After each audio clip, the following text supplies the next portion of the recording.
Good afternoon, everybody.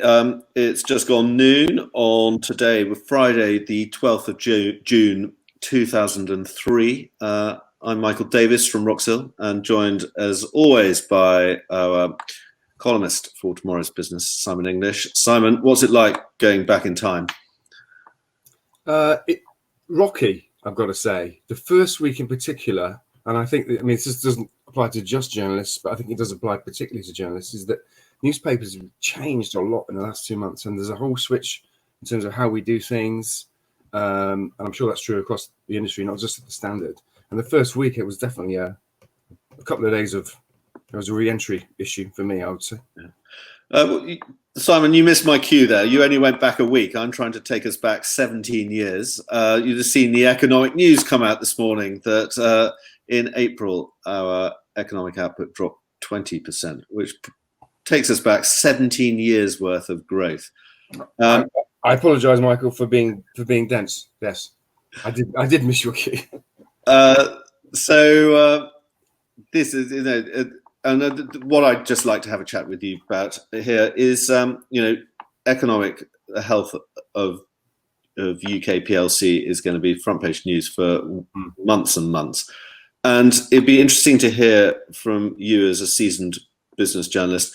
What do you guys look for on the economic indicators? What moves the dial?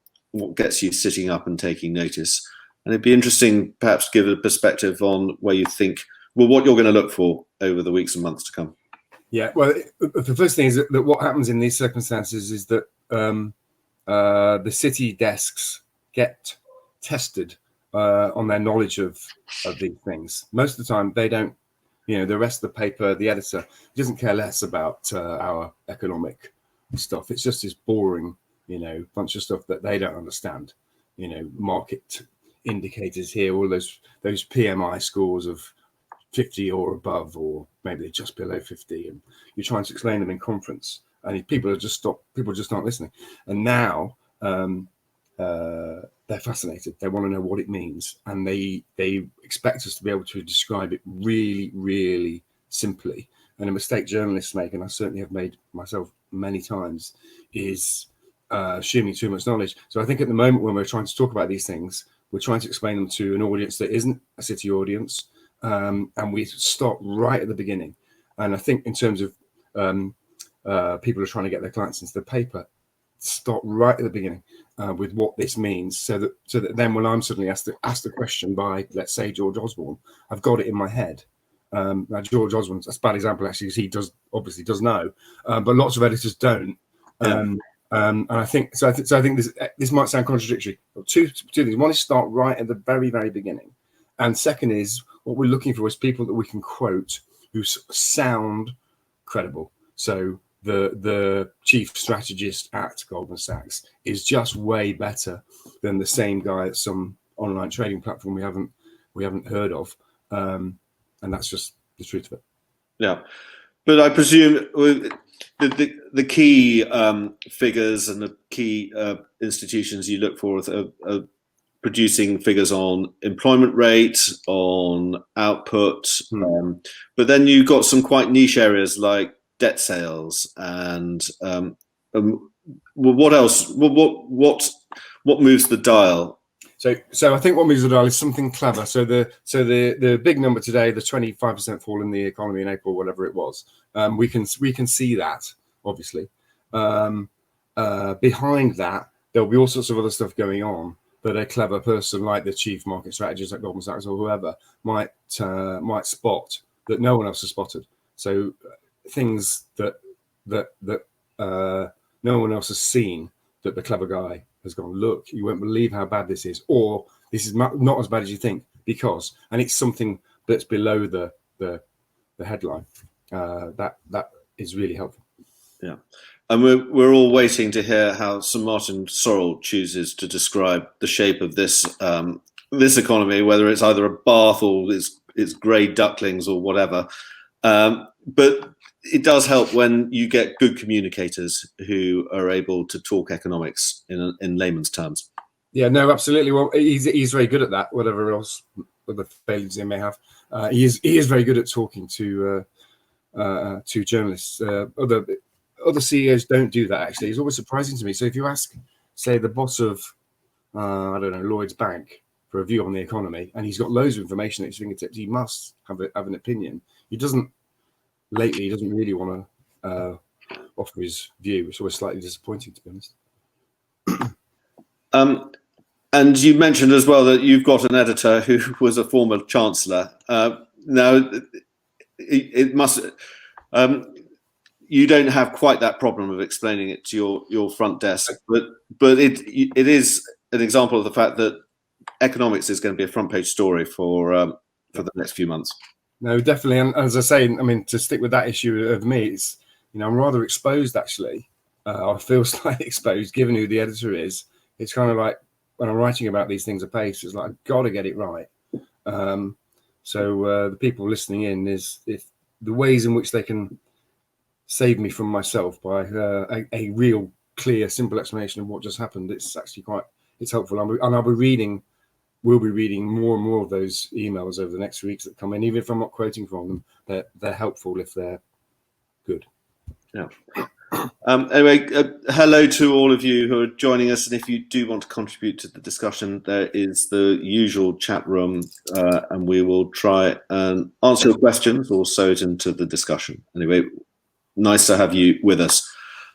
Simon, to go back to your week back at the Standard, things are changing there a little bit, and you wrote the other day that, of course, the website's becoming more important. But isn't that symptomatic of another trend across the media, that it is accelerating the shift to digital? Yeah, I mean, it's this cliche, isn't it, that everything that was going to happen anyway is now happening much faster. And what's happening in newspapers, I mean, partly because it's been much harder to produce an actual physical paper in the last few months. So digital was all, in many cases, that's all there was. That was going to happen anyway, but it's happening at pace. So at the Standard, we'd have to our, foolishly, we didn't focus on digital enough before, and now we are doing so. So in the past, we didn't look at the website until about midday, until we'd sorted the paper out. Now that's no longer going to work. We're going to have stuff going up at 7 and at 9 and at 11 while the paper happens along the way. And the implications, I think, for that in terms of the people who are dealing with this is that we are even more frantic than we were just for that 4-hour gap between 7 and 11, but also we're more amenable to stuff that we can sort out and put online. So a couple of times in the last week and the week before, I did stuff where I did a chat in the afternoon for something that I could then put up the next morning, and it's the kind of thing that I think previously I would have said, look, it's just not worth it. And but now, because there's a demand for fresh content the whole time, it's kind of like, if you can do it under embargo the day before, okay, I'll do it. Let's do it. I was sort of semi-joking with Patrick Jenkins when we had our chat on Wednesday about he could pretty much answer every question I was going to ask him about, saying it's just accelerating and confirming previous trends. And certainly that is the case within the media. The trends that we were seeing there already are now just becoming more entrenched, and they're speeding up hugely. Yeah, I think that's right. I think that I don't know whether everyone saw that email from Rebecca Brooks at News UK this week. That's what she was saying, and she also referenced job cuts. I can't remember how open she was about that fact, but plainly at the Times and the Sun and across that whole group there's going to be cuts, which it's alarming. I've got lots of mates there. I'm a bit worried for them. But what's the effect of that is going to be there's going to be fewer of us doing more and more stuff, which means there's a hole here that's going to be created for clever flacks to fill if they're paying attention, I think. No, indeed, and it's slightly alarming. Is certainly on the Times and Sunday Times, they've made great strides in digital subscriptions over the last few years, which certainly would have given them some degree of insulation to some of the pressures other players in the media market would have. Yeah, I mean, I think the Times is fair. It's ahead of the curve on that. The Sun website isn't very good. It's truthfully the Times website. I think it's terrific. They invested in it. It took a long time trying to get it right. And I think it's great. I mean, I think the Times is the best paper, and I don't ever pick up a physical copy anymore. I just use it on my phone, and they've got it just right. I think it's really exactly. Really good bit of kit. It'd be interesting to see the stats, but I suspect that might be one trend that has just hasn't kicked off quite as much. It's the trend to mobile, with people at home, maybe on desk computers and laptops. Maybe that hasn't accelerated in the way that we've seen other trends, but I'm sure that will kick off again when. I think so. And at newspapers again, something we've learned recently. For ages, we all thought we're writing for it's digital, but it's going to be read on a proper box, and stories are very hard to read on a website on a mobile phone. Well, it's not true. I'm reading stories on a mobile phone the whole time, so that's certainly coming into our thinking when we're doing stuff. Is like, how is this going to look on a phone? Simon, it's a fortnight since we last spoke. That's 8 editions of Tomorrow's Business. Of those 8, you managed to write 2 of them on banks. They're clearly exercising your mind at the moment. I think it's really interesting what's happening there, and potentially very worrisome. So I had a couple of chats with my favourite banker, who's frankly alarmed about what's happening. Banks, he says, aren't making any money at all. If you're a high street bank at the moment, you are losing money hand over fist, almost by government decree. So you have been told to lend money out and not look too closely at who you're lending it to or what condition they are in. And that's completely understandable why the government would say, you've got to just do this for now. But there's going to be a price to pay later. And I think that there's a discussion to come about whether the banks are going to need a bailout, whether we let them ignore some bad debts. And I think that then there's a whole societal discussion about, do we want banks to be profitable or not? And at the moment, they definitely aren't. Are we going to decide, look, banks don't make any money? They just don't. What we need them to do is to funnel cash out. At the moment, they are stopping just shy of, putting crates of cash on street corners and telling people to help themselves. But they're not far shy. They're not far off doing that, in truth. And I think certainly people in the city are very concerned about how this plays out and when it stops, and when can banks go back to properly charging people for overdrafts and all of those things.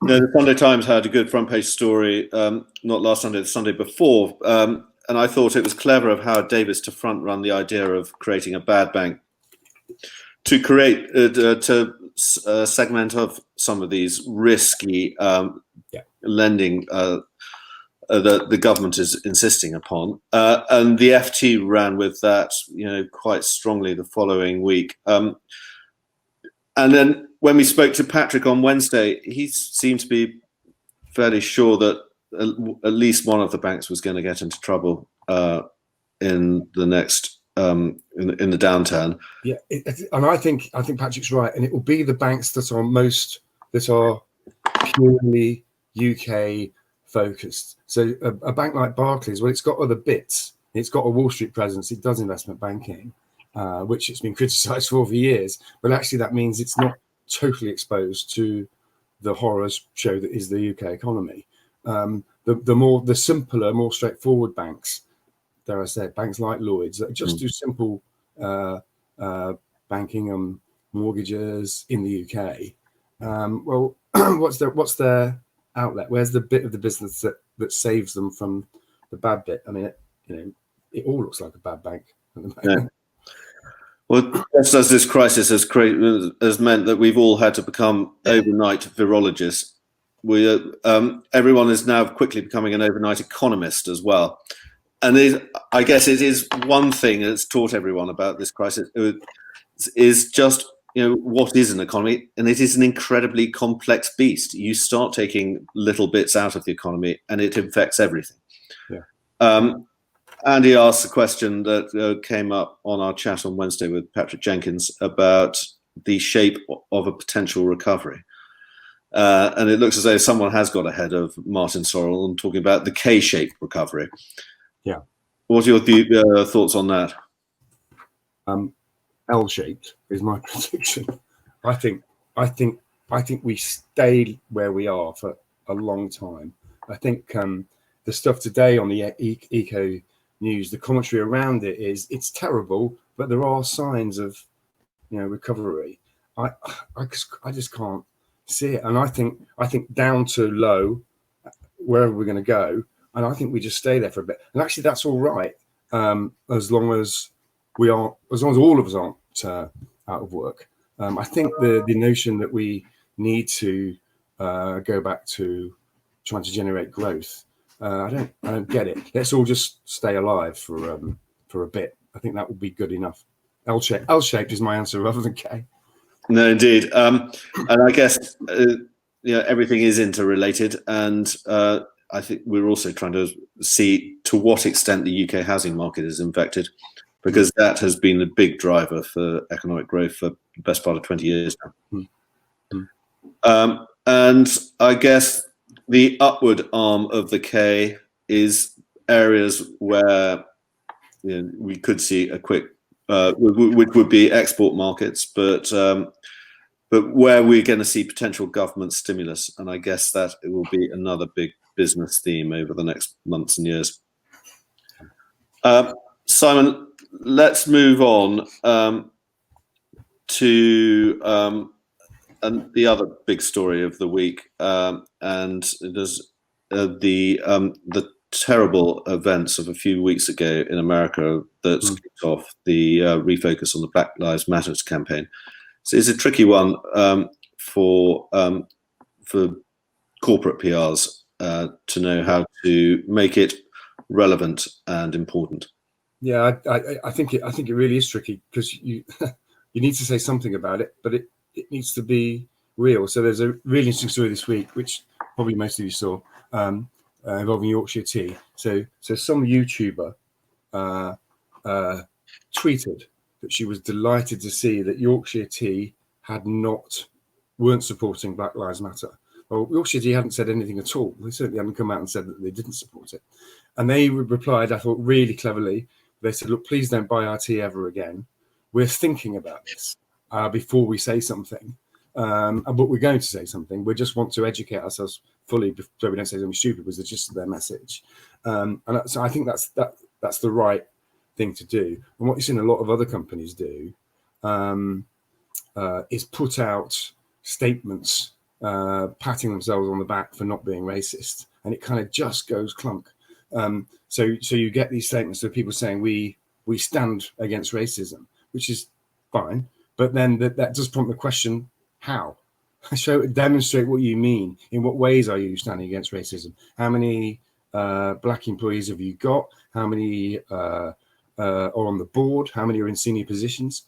And I think that companies are going to run into that problem where they want to put out a statement saying we are nice, and then they're going to be asked to demonstrate what that means. So, I mean, if I was editing a Sunday newspaper section, what I would ask my reporters to do this afternoon is go through all of those corporate statements saying, we understand this and we are completely sympathetic to Black Lives Matter. And let's just do a tot-up of how many black employees they've actually got. And let's have a look at their whole history here. And let's measure the reality against what they said. And I think that's going to run for ages. Yeah, and I think a mirror will also be held to the world of business journalism and corporate PR as well. Well, there's no escaping the fact that newsrooms are white. They are overwhelmingly white and middle to upper, middle class. I am a privileged person, but I'm also just a poor lad from Nottingham, and I stick out a bit in newsrooms. It's mostly public school and male and white, overwhelmingly so, and it can't stay like that, surely. No. Well, again, nothing's. This is something we will return to, I'm sure, over the months to come. If anyone would like us to address anything, then of course, please do join in on the chat on the side. Ask us a question, someone. Simon, you've also, I remember last time we spoke, you were heavily encouraging people to buy a Sunday newspaper. Well done for banging the drum for the press.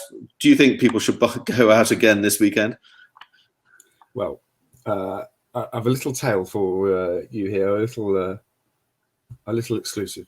The Mail on Sunday's got some dynamite stuff on Boris Johnson. I don't exactly know what it is, but I know what one of the revelations is.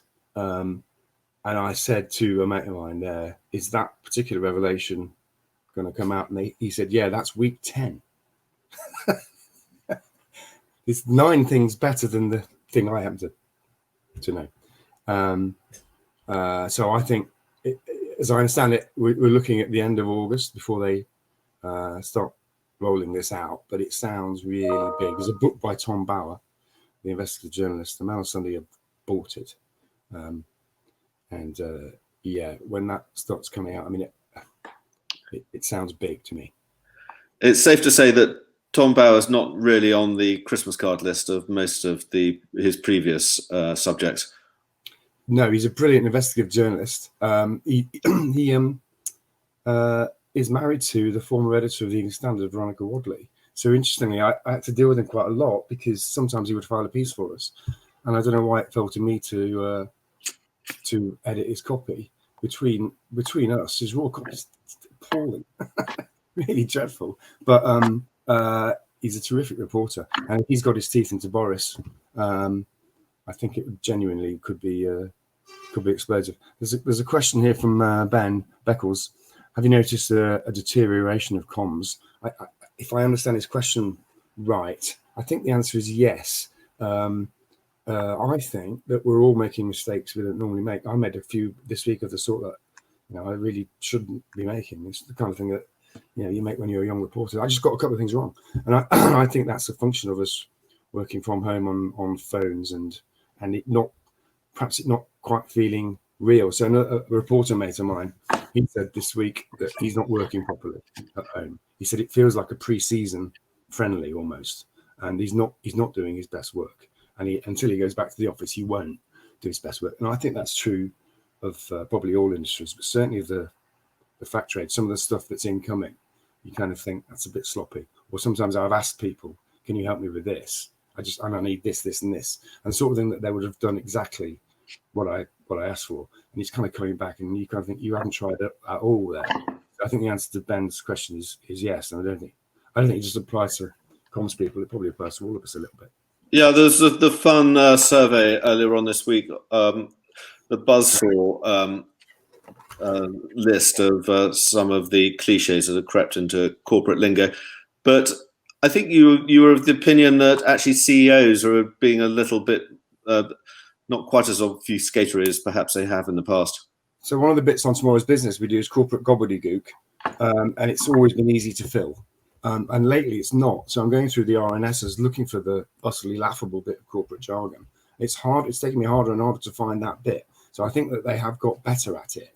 And you can see that they are plainly thinking about their language on those RNSs, and they're trying to be clear that it's obviously they're not worried about my corporate gobbledygook bit, but it's almost as if they're writing it and the PR people are writing it to try and avoid saying something that's obviously mockable. So I think the quality of RNSs has been really good.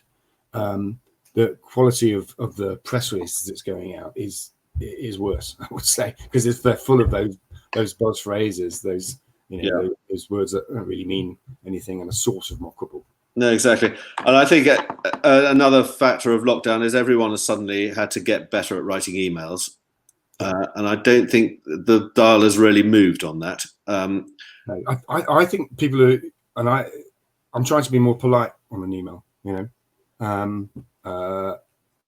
it's not in the past, because you're in a hurry, you just ping someone a question. Now I think you need to make the point to say, "Hi, how are you? Can you?" I think actually it's a bit like the thing with washing your hands. everyone is disgusted with how little they used to wash their hands. And I think in terms of emails, I'm a bit appalled at how flippant and rude I used to be. It's like you've got to take a bit of time here to speak to people. Yeah. Ben's asked another question. How have you enjoyed Zoom conversations with people, with business leaders? Do they work for you? I hate them. And there's been a real shift this week. So people kept asking me to do something. Was it a Microsoft Live? They wanted me to face with the chief exec. And, it's like, I don't know why. I've been speaking to this chief exec for years. So the boss of TalkTalk apparently wanted to see me. It's like, I've been speaking to Tricia for yonks. Can't she just phone me, same as normal?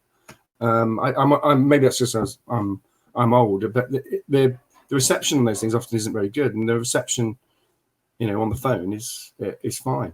There's a question here. Wait.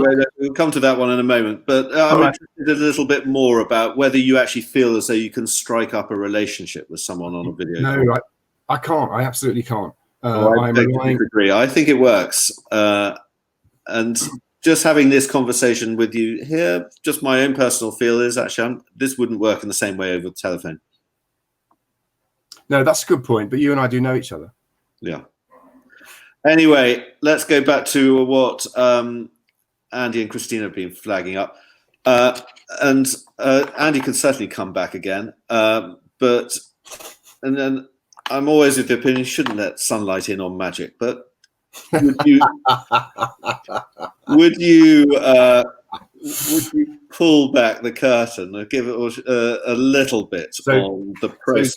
To answer the question, how long does it take to compile? It depends. Sometimes it's a very easy process, and it doesn't take me that long. And sometimes, it's much harder. I'm thinking about it as I go through my day, and things crop up. I'm looking at my emails and I'm thinking, that would work for tomorrow's business, or that will work for TV tomorrow, maybe. It's just kind of, it flows from the standard into tomorrow's business. There are synergies. And quite often I'm thinking about, could you do that for paper? No, hang on, that was perfectly for tomorrow's business. I like Christina's question here. Do I write all of it myself? I just love that. The idea that there's a team of 10 behind me doing research. It's definitely just me. Excellent. Well, Simon, I thought you did have a team of 10. So we're going to have a team of one, Michael. I have you there, saving me from myself on occasion. And Joe, thank you for your kind comments about TB as well. We are very encouraged by the positive feedback on all this. But the other thing is we do appreciate it when we hear back from the community, but not least about things that we should be looking at and questions like this, and it helps us point us in the right direction. Can we just look at Miranda's question, going back to the agenda around BLM and transgenderism? Yeah. These are important issues, but how do you think they play at the moment, and how do you think the newsrooms will look at this, when, quite frankly, there is no shortage of news at the moment? No. So the question is there greater appetite? I think appetite's the wrong word. There's an understanding that we've got to address them, and we're scared of it because we don't want to say the wrong thing. I think it's worrisome for all in the comms trade, whether you're incoming in terms of your flat or outgoing in terms of your hack. It's like, how are we going to talk about this? And moreover, what do we think? And dare we say some of this has gone way too far, or have we just, at the moment, we've just got to be sensitive to things? So there's a brilliant thing I read a couple of weeks ago about the changing feel of newsrooms.